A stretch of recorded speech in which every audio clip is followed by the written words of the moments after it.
Peritoneal cancer అనేది చాలా తక్కువ మందికి తెలిసేమో, మేబీ రేర్ టాపిక్ అయి ఉంటుంది. అసలు ఈ పెరిటోనియల్ క్యాన్సర్ అంటే ఏంటి?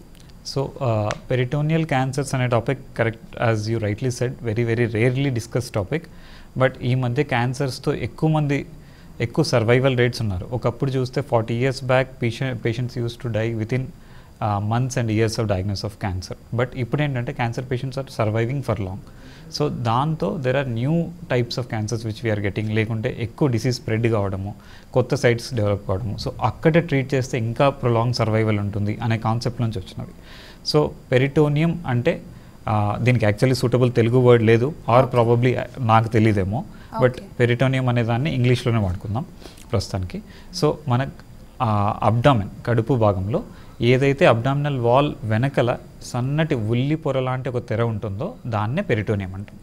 ఉన్న ప్రతి ఆర్గాన్ చుట్టూ ఉంటుంది, అబ్డామినల్ వాల్ వెనకల ఉంటుంది. దాని థిక్నెస్ కూడా వచ్చేసి ఎగ్జాక్ట్లీ ఉల్లిపొర థిక్నెస్ లాగే ఉంటుంది. అది తీస్తే చూస్తే ఎగ్జాక్ట్లీ ఉల్లిపొర లాగే ఉంటుంది, వెరీ ట్రాన్స్పరెంట్ లేయర్. సో దీనికి వచ్చే క్యాన్సర్స్ని మనం పెరిటోనియల్ క్యాన్సర్స్ అంటాం.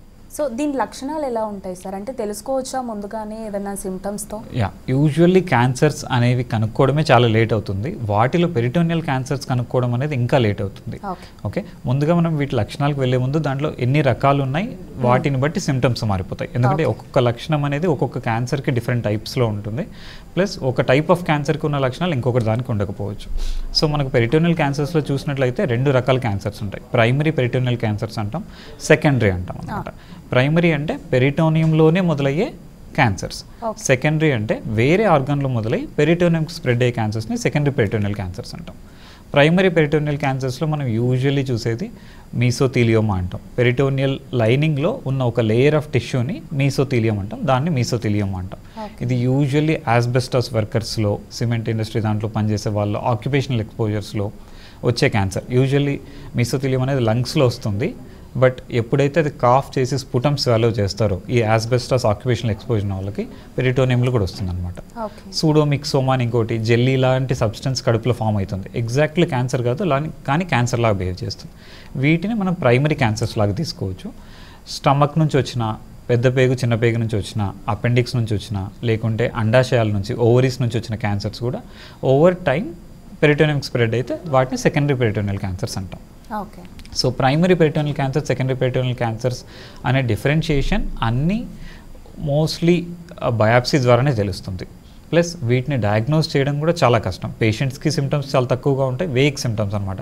అంటే ఆకలి కాకుండా పోవడము, లేకుంటే బరువు తగ్గడము, కొద్దిగా తింటేనే ఆకలి అని తగ్గిపోవడము, కడుపులో నీరు ఫామ్ కావడము, లేకుంటే జస్ట్ బ్లోటింగ్ సెన్సేషన్, గ్యాస్ట్రైటిస్ లాగా ఉండడం, ఇలాంటి వేగ్ లక్షణాలతో వస్తాయి. కాబట్టి పేషెంట్స్ డాక్టర్స్ దగ్గరికి రీచ్ అయ్యేటప్పటికే లేట్ అవుతుంది.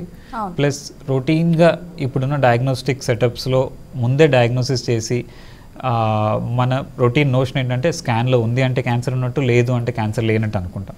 బట్ ఈ క్యాన్సర్ స్కాన్స్లో అంత ఈజీగా పికప్ కావు. ఎందుకంటే స్కాన్స్లో డిటెక్ట్ కావాలంటే 5 mm నుంచి 1 cm సైజ్ పైన పెరిగితేనే స్కాన్స్లో డిటెక్ట్ అవుతుంది. అంతకు తక్కువనే స్కాన్స్ పికప్ చేయలేవు. వాటిలో డయాగ్నోస్టిక్ లాప్రోస్కోపీని చిన్న కెమెరా వేసి అబ్డామిన్లో చూస్తాం, అప్పుడు మాత్రమే డిటెక్ట్ అవుతాయి. సో యూజువల్లీ వచ్చే వాళ్ళు చాలా లేట్ స్టేజెస్లో వస్తారు.